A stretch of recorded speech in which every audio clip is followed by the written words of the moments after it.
Hello friends, if you're new to my channel, thank you for stopping by. Why don't you go down and hit the subscribe button and ring the bell so you don't miss any episodes. For my fans and subscribers, welcome back. I really do appreciate you. Today, the topic is our path to religion, introspection, and language. Let's go! Looking at the evidence, pierced shells, fitted clothing, boat travel, etc., we can see that a new hominin had emerged. This new species of hominin behaved so differently from their ancestors that scientists designated them Homo sapiens, or wise man. We must assume then that this drastic change in behavior parallels some kind of major cognitive advance. The previous considerations suggest that early Homo sapiens had become aware of what others thought of them. Anthropologically speaking, self-adornment signals family relationships, social class, allegiance, or mating availability, and has been used in every known culture. It also involves sometimes extraordinary allocation of times and resources. At its heart, this is about one human thinking about what another thinks of them. Essentially, this signals the beginning of introspection. Can we find clues about this cognitive leap in childhood development? By around 2 years of age, most children develop self-awareness. It seems highly probable that hominins developed this about 1.8 million years ago. Then, at about 4, most are aware of other thoughts, as seen in the Sally Ann experiment. It is therefore possible that this ability developed in hominins about 200,000 years ago. The next major cognitive skill to develop, second-order theory of mind, is acquired around the age of 6. For neurotypical children. Second-order theory of mind involves a person thinking about what one thinks about another thinking.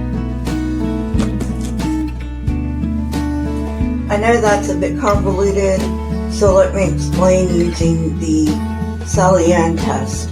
So, a psychologist will ask a child, Sally does not see Ann put something in the chest. Where will Ann look for it? Before acquiring first-order theory of mind, the child will answer that Ann will look in the chest because they are not aware that Ann does not know that Sally moved the item to the chest instead of where Ann left the item. They assume Ann knows what the child knows. Upon acquiring first-order theory of mind, they understand that Ann will look in the last she left the item because she is unaware that Sally has moved it to the chest. When they acquire second-order theory of mind, the child understands that Sally will think that Ann will look in the last place that she left the item because they know that Sally assumes that Ann does not know that Sally moved the item to the chest. However, first-order theory of mind cannot fully explain social interactions. These interactions can only be understood in light of second-order theory of mind and higher-order beliefs. These constitute the core of social interaction. In order to gain second-order theory of mind, the person must view the self as an object. This requires not only recognizing oneself, but thinking about what you look like to others. It also encompasses you being able to think about you pondering yourself. It seems then that early Homo sapiens who were decorating themselves were thinking of how they appear to others. This turning point marked the beginning of the consumer economy. The emergence of introspection would have given Homo sapiens enormous cognitive advantages over other hominins, especially being able to predict another's actions. It would have also aided in group activities such as hunting, and would have given Homo sapiens advantages in war. Some scholars see the evolution of introspection as the defining moment in human cognitive evolution. Theodosius Dobzhansky, noted geneticist, has said that man's ability to objectify himself is the most fundamental characteristic of humans. Introspection seems to be unique to humans. Cats and dogs do not think about themselves because they lack the necessary cognitive components. Even chimpanzees, who can recognize themselves in mirrors, have never been observed adorning themselves, and they don't care what others think about them. Scientists can't even agree on the definition of language, let alone when it emerged. Language is much more than mere communication.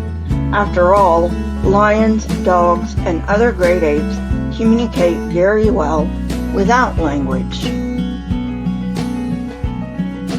According to Aiello and Dunbar, large groups were the driving force behind the evolution of language. In other great apes, grooming serves as the source for its social bonding. As human ancestor groups grew in size, it became more difficult for grooming to serve this role. Thus, language evolved as a substitute for grooming. Derek Bickerton put forth a similar argument. According to him, Homo erectus spoke a proto-language, and true language evolved from a single gene mutation, the FOXP2 gene, that occurred around 200,000 years ago. Terence Deacon of Boston University argues for an even earlier date, stating that language acquisition and brain evolution both resulted from humans acquiring symbolic thinking. However, there are scholars who believe that brain evolution came first, followed by language. Among these is Steven Pinker, a psychologist and linguist at MIT who conceptualizes language in a way that considers the listener as well as the speaker, along with the conveying of abstract ideas.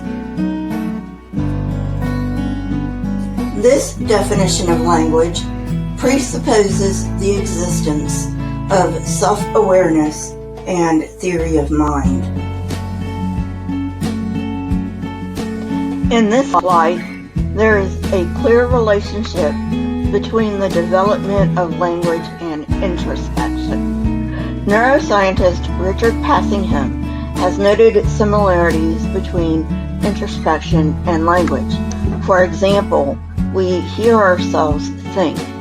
Therefore, it is possible that these developed together. Tying language and introspection together sharpens the contrast between human and non-human primate language. While it is possible for us to teach great apes, particularly chimpanzees and gorillas, sign language, they never express opinions, and it seems, for now at least, that their language capacity is capped at the level of a 2-year-old. Anatomical evidence also suggests that language developed relatively late in human evolution, developing alongside our parietal lobes. The parietal lobes are right above our ears, and they join at the top of the head. The areas used by monkeys and great apes to make complex calls are in the older limbic system. It's this area when we hit our fingers with a hammer or when we cry.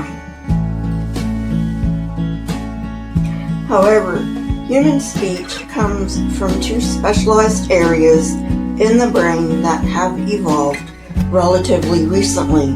Broca's area in the frontal lobes controls verbal speech and is situated by the area controlling movement of the mouth, tongue, and larynx. Wernicke's area controls speech comprehension and is located in the temporal lobe and is part of the brain area associated with hearing. Both areas are also involved with self-awareness and theory of mind. Well, friends, that's it for today. I hope you enjoyed it. If you did, hit that like button, press the subscribe button, and if you want to know when I come out with new videos, hit the bell next to the subscribe button. My Twitter, Discord, email, and PayPal links are in the description, along with the source that I used for this episode. If you wish to support this channel, you may do so on my PayPal link.